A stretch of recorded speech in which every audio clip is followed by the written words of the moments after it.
आपका स्वागत है दोस्तों। इस समय आप मेरी बनारस से लद्दाख बाइक यात्रा सीरीज का दूसरा एपिसोड देख रहे हैं।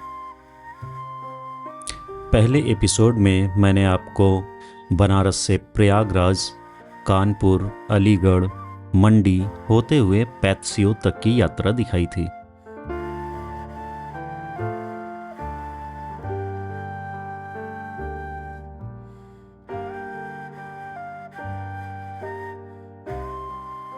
आज हमारी इस यात्रा का चौथा दिन है और इस एपिसोड में हम आपको पैत्सियो से डेबरिंग तक की यात्रा दिखाएंगे।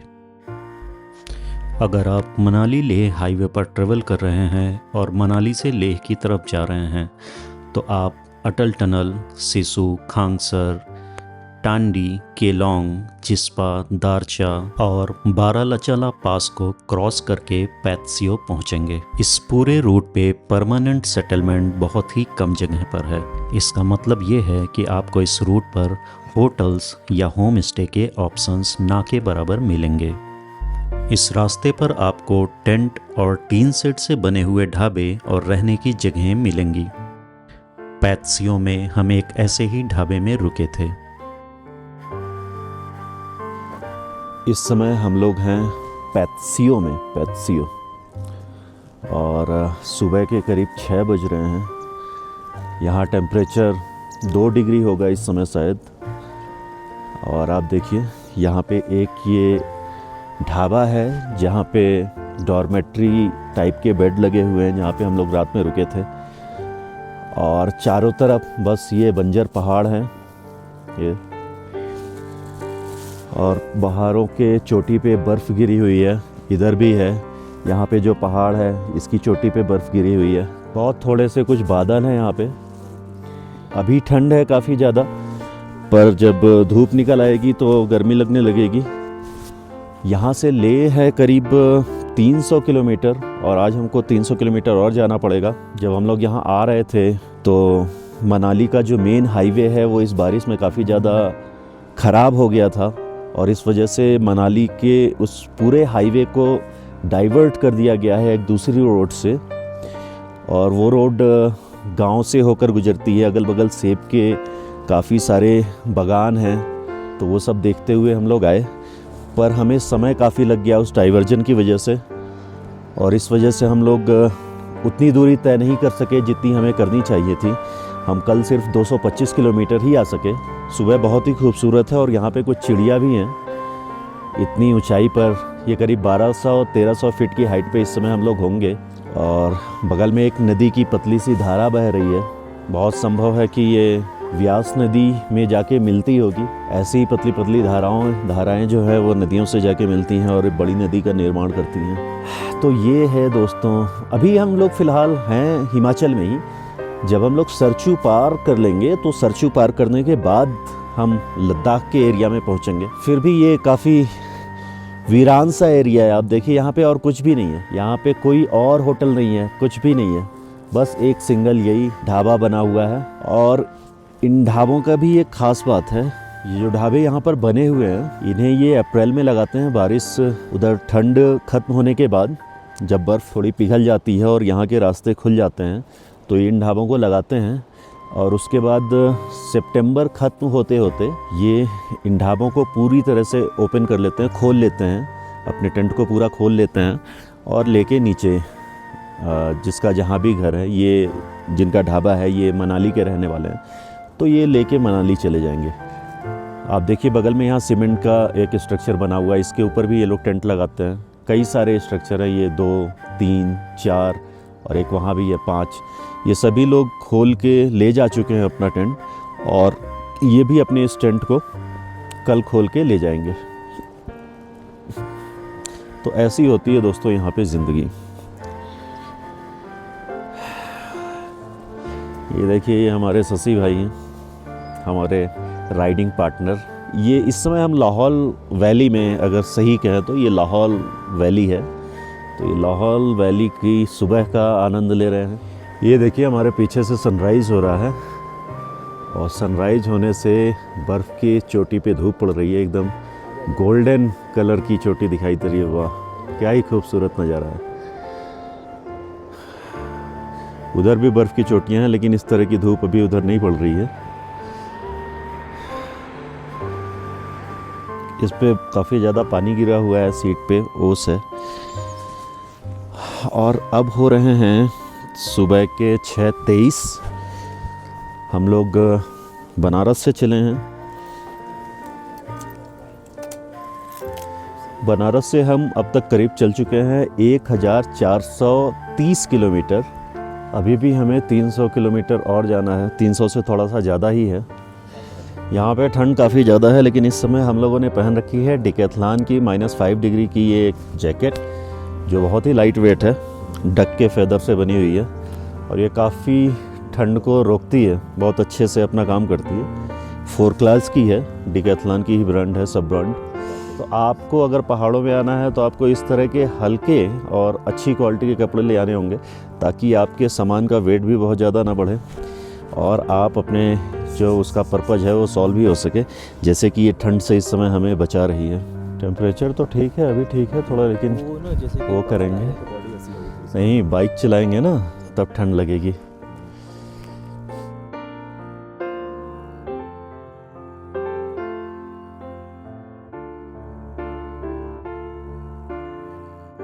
दोस्तों, ये जो पानी पाइप से आ रहा है ये सीधे स्रोत का पानी है। इसका मतलब है कि जो पानी ग्लेशियर से पिघलकर जल की पतली धाराओं के रूप में नीचे आ रहा है, उसी पानी को पाइप के जरिए यहाँ पर पहुँचाया जा रहा है। ये पानी फ्रीजिंग टेम्परेचर पे था और इसे हाथ में लेना भी बहुत मुश्किल हो रहा था।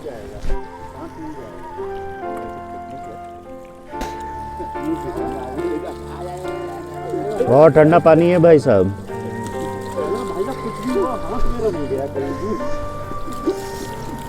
बेटे सेम रस है क्या? ऑटोमेटिक हो जाता है, कुछ ना कुछ मिलता रहता है। हरिया और जाओ रास्ते से। जितना कम भी होता है। पानी में हाथ डाल लिया, हाथ एकदम ठंडा हो गया। ये है हमारी डॉर्मेट्री, जहाँ हम कल रात में सोए थे। ठंड तो नहीं लगी, इन्होंने अच्छे से रजाई गद्दा दिया हुआ था। और ये अंगीठी जहाँ आग तापी जाती है।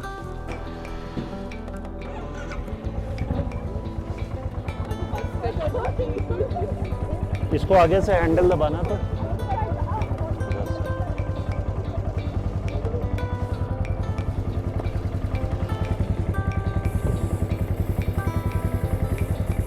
हमारा सुबह का नाश्ता आ गया है, पराठे और अचार। किस चीज़ का अचार है ये? कुछ लहसुन है, गाजर है, पता नहीं क्या क्या है। ये खाते हैं।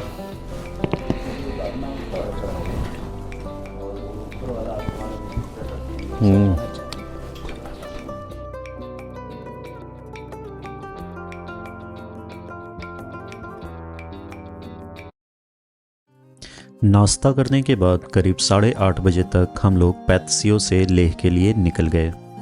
वैसे तो हमारी बाइक्स में अभी भी काफ़ी पेट्रोल था, पर आगे जहाँ भी हमें पेट्रोल टंकी मिलेगी हम अपने टैंक को फुल कराते हुए चलेंगे।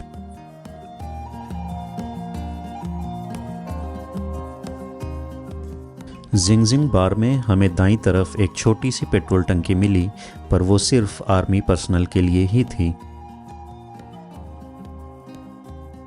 इस पूरी वैली में हमें सड़कें अभी तक अच्छी ही मिल रही थीं। स्मूथ सड़कों पर राइड करते हुए और खूबसूरत नज़ारों का लुत्फ़ उठाते हुए हम पहुंच गए सूरजताल। और बहुत ज़्यादा ठंड है, इसका भी बहुत ही चैलेंजिंग है, बिल्कुल भी आसान नहीं है। सरचू से 40 किलोमीटर पहले आपको मिलता है सूरजताल। और सूरजताल से कुछ किलोमीटर आगे जाते ही आप पहुंच जाते हैं बारालाचाला। तो हम लोग पहुंच गए हैं बारालाचाला, 16,040 फीट की हाइट पे।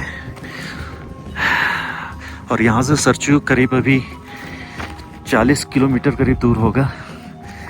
देखिए इसके चारों तरफ के नज़ारे। सांस लेने में थोड़ा सा दिक्कत है, सांस फूल रही है। ऑक्सीजन कम है यहाँ पे। आसमान देखिए एकदम नीला है, साफ, बिना किसी पॉल्यूशन के। वाह, शानदार। बारालाचला। अभी हमने बारालाचाला को बस कुछ मिनट्स में पार कर लिया। हमारी वापसी की यात्रा में बारालाचाला दर्रे पर काफ़ी ज़्यादा बर्फ़बारी हो गई थी और हमें उसे पार करने में 2 से ढाई घंटे लग गए थे। इस रास्ते पर आगे हमें अभी 3 पास और मिलेंगे, नकीला पास, लाचुंगला और तंगलंगला पास। करीब 10:30 बज रहे थे और लेह यहाँ से अभी भी 277 किलोमीटर दूर था।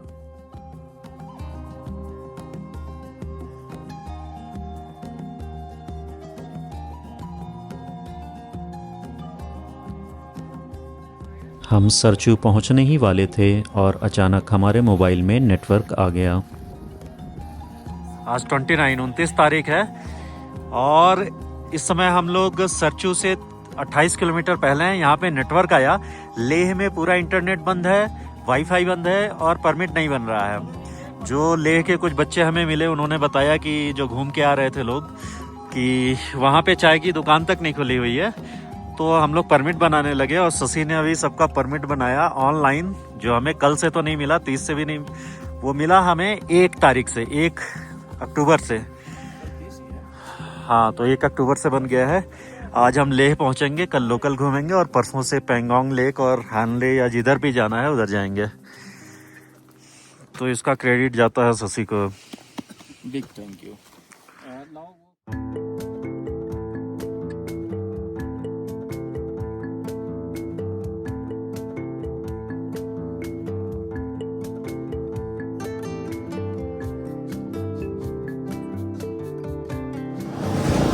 क्या जबरदस्त नज़ारे हैं।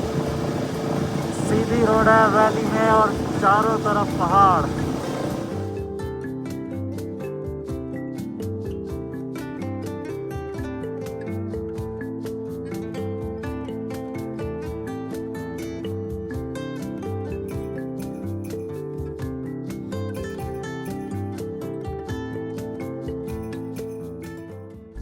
सरचू से ठीक पहले आपको लाहौल स्पीति पुलिस का ये चेक पॉइंट मिलता है, जहां पर आपको अपना नाम, गाड़ी का नंबर और अपना मोबाइल नंबर दर्ज कराना होता है।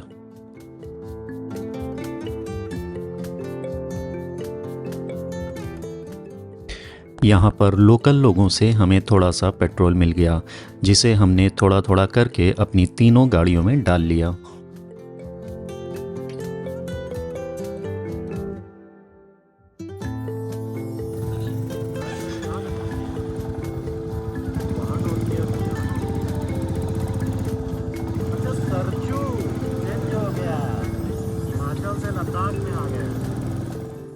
इस बॉर्डर को पार करते ही आप हिमाचल प्रदेश से लद्दाख की सीमा में प्रवेश कर जाते हैं। सरचू में आपको कुछ परमानेंट पक्के बने हुए घर देखने को मिल जाते हैं।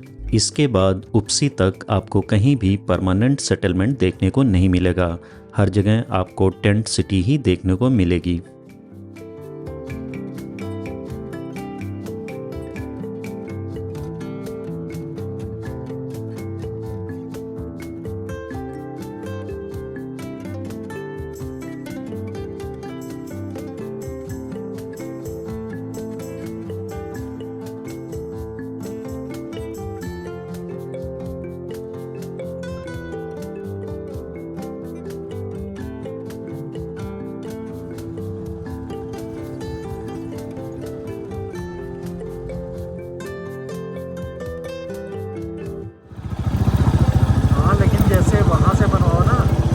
ऑफिस से वो बना देता है अगले दिन तक।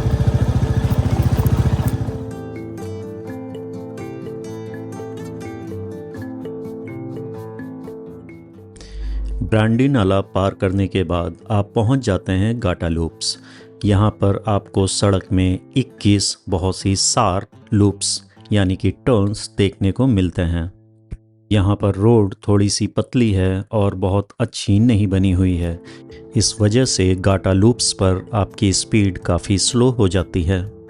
ये लूप्स समुद्र तल से आपकी ऊंचाई को भी काफ़ी तेज़ी से बढ़ा देते हैं। ये आपको 13,500 फीट से करीब 15,500 फीट की ऊंचाई पर ले आते हैं।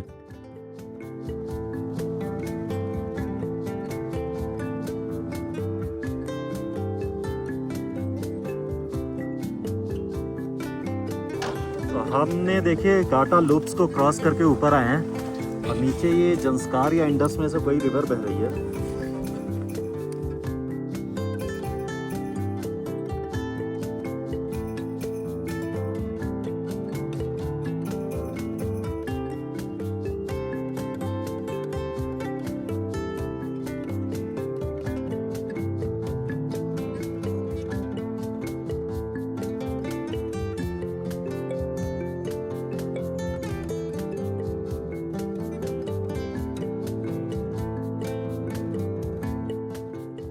गाटा लूप से करीब 12 किलोमीटर आगे चल के आप पहुंच जाते हैं नकीला पास। ये पास 15,547 फीट की ऊंचाई पर स्थित है।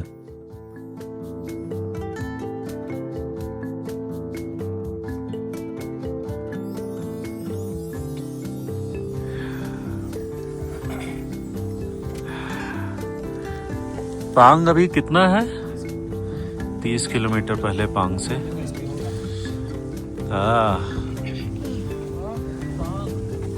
कहाँ है पांग? यहाँ से 30 किलोमीटर दूर है। कहाँ से आ रहे हैं, कहाँ जा रहे हैं, कुछ पता नहीं है। चले जा रहे हैं, कोई हरियाली नहीं, कोई और 1-1.5 फीट का तो पेड़ ही नहीं है। और सड़कें इतनी सी सड़क है जिसपे एक बार में एक ही गाड़ी जाती है, उसमें ओवरटेक नहीं कर सकते। ऐसे 45 डिग्री का चढ़ाई है जिसपे मिट्टी और ग्रिट है कि बाइक चढ़ा नहीं सकते दो लोग को बैठा के। और 10-15 किलोमीटर पर आवर की स्पीड मिल रही है, तो कहीं पहुंच ही नहीं पा रहा है। चले जा रहे हैं लेकिन पहुंच ही नहीं रहा है। इधर आने का तो सोलो आने का, सोलो ही चल सकते हैं यहाँ पे। ठीक है, नया एक्सपीरियंस। इधर ये किधर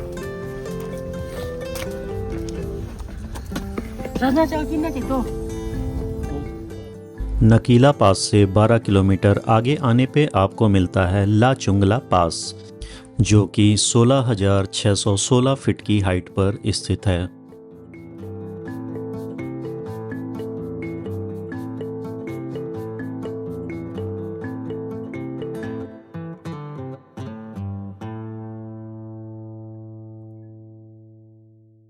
लाचुंगला पास क्रॉस करने के बाद जब आप थोड़ा सा आगे बढ़ते हैं तो अचानक से ही पहाड़ों का स्वरूप बदल जाता है।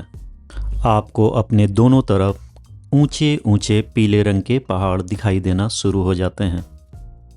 ऐसा लगता है कि इन ऊंचे पहाड़ों की वजह से धूप बहुत कम समय के लिए ही इस वैली में पड़ती होगी और इसीलिए ये वैली बहुत ज़्यादा ठंडी हो जाती है।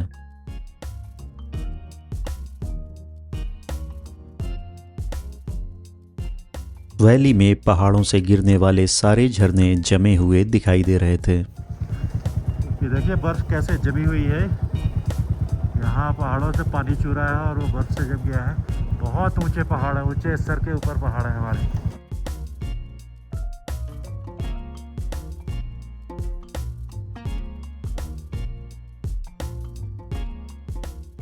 पैंग से ठीक पहले आपको यहाँ एक शिला में एक बड़ा सा होल दिखाई देता है। ये संरचना अपने आप में एक टूरिस्ट अट्रैक्शन बन चुका है और इसे द होल के नाम से जाना जाता है।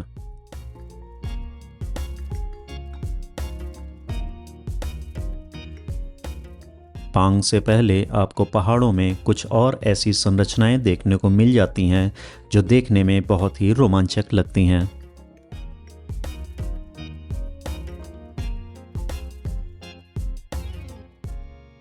समतल पहाड़ों से निकली हुई ये नुकीली शिलाएं आपको आश्चर्य में डाल देती हैं।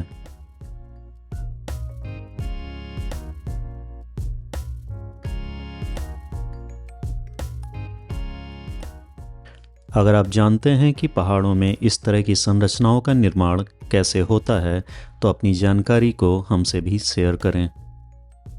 जहाँ तक मेरा अंदाज़ा है, किसी भौगोलिक प्रक्रिया के तहत पहाड़ों के अंदर का भाग हार्ड हो जाता होगा और ऊपर का भुरभुरा पार्ट समय के साथ धीरे धीरे गिर जाता होगा, जिससे ये नुकीली संरचनाएं उभर कर ऊपर आ जाती हैं।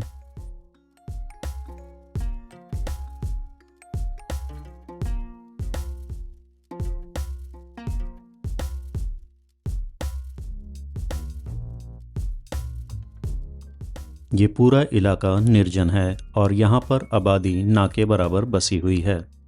सरचू से पांग के बीच में हमें सिर्फ एक जगह ही खाने पीने की दुकान मिली थी।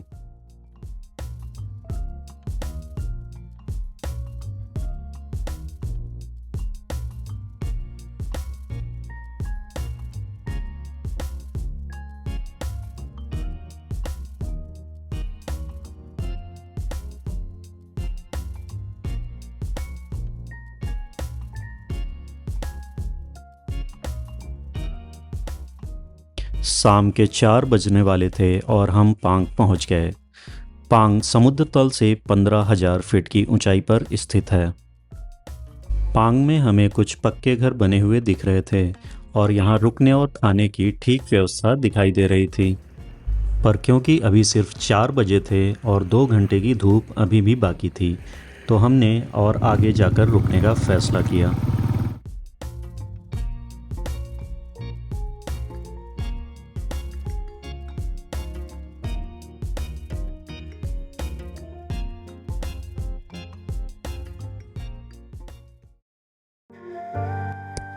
पांग को क्रॉस करते ही आप एक लंबी सीधी सड़क पर पहुंच जाते हैं, जो एक मैदानी इलाके में बनी हुई है। दोनों तरफ आपको ऊंचे पहाड़ दिखाई देंगे। ये जगह है मोरे प्लेन्स। ये आपको रोमांच से भर देता है, क्योंकि ये एक प्लेट्यू है जो करीब 40 किलोमीटर लंबा है।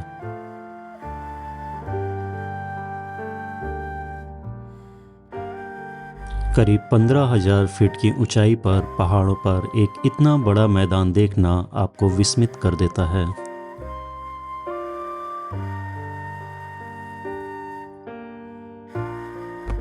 मोरे प्लेन्स की खूबसूरती को शायद मैं शब्दों में बयान नहीं कर सकता।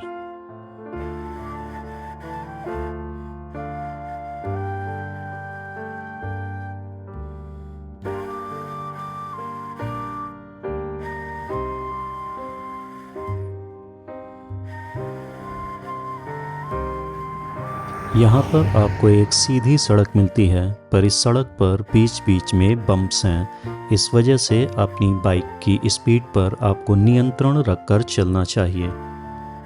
मोरे प्लेन्स की इन सीधी सड़कों की वजह से हम 1 घंटे में पैंग से डेबरिंग पहुँच गए। टेंट है, देखना पड़ेगा और भी है। तो हम पहुंच चुके हैं डेबरिंग। आप देख सकते हैं छोटा सा एक क्या है, ना तो ये कस्बा है ना विलेज है, बस ये एक रुकने की जगह है जहाँ पे आपको खाने को मिल जाएगा और रहने के लिए आपको इस तरह के टेंट मिल जाएंगे या कुछ इस तरह के पक्के मकान भी हैं। हर जगह बिस्तर बिछे होंगे, नीचे ज़मीन पे रजाई गद्दा दे दिया जाएगा और बहुत बड़ा ये है नहीं।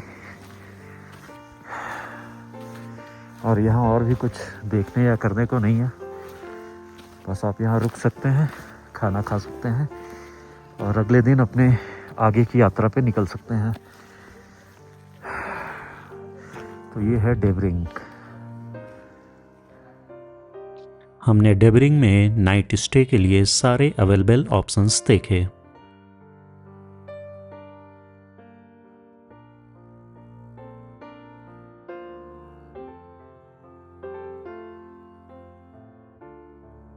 सारे अवेलेबल ऑप्शंस में ये होम स्टे ही सबसे अच्छा था। इतने सुदूर इलाकों में सरकार द्वारा लाइट की व्यवस्था कर पाना मुश्किल हो जाता है। लाइट के लिए रूम और बाथरूम में एक CFL लगा हुआ था जो बैटरी से कनेक्ट था। यहाँ का ये बाथरूम आपको देखने में हो सकता है बहुत अच्छा ना लगे, पर यहाँ अवेलेबल सारे ऑप्शंस में ये बेस्ट है। ऐसे इलाकों में जब आप नाइट स्टे देखते हैं तो वहाँ पर बाथरूम में पानी की व्यवस्था ज़रूर देख लीजिए। यहाँ के ज़्यादातर स्टेज में टॉयलेट बाहर बने हुए थे। ये एक इकलौता स्टे था जिसमें बाथरूम रूम से अटैच था।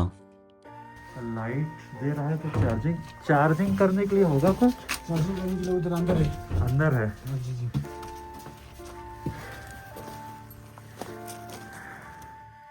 बाकी के स्टेज में हमें टॉयलेट कुछ इस तरह का मिल रहा था। खतरनाक, पानी बाहर से लेके आना होगा।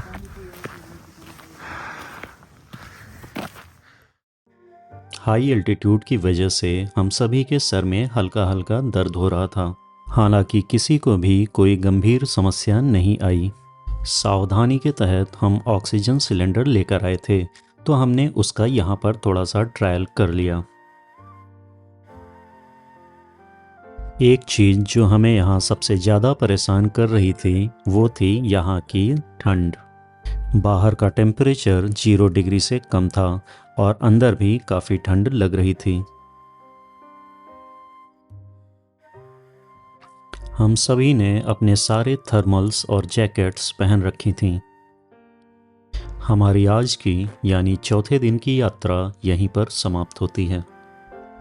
कल हम डिबरिंग से लेह की यात्रा करेंगे। लेह यहाँ से करीब 131 किलोमीटर दूर है जिसे हम आसानी से पूरा कर लेंगे। कल और परसों हम लेह में व्यतीत करेंगे। लेह के लोकल अट्रैक्शंस को घूमने के साथ साथ हम लोग खारदुंगला भी जाएंगे। वापसी की यात्रा में हम Pangong lake, Rezang La war memorial और सोमोरिरी लेक देखते हुए वापस आएंगे। इस यात्रा को पूरा देखने के लिए हमारे साथ बने रहिए और इस चैनल को सब्सक्राइब कीजिए।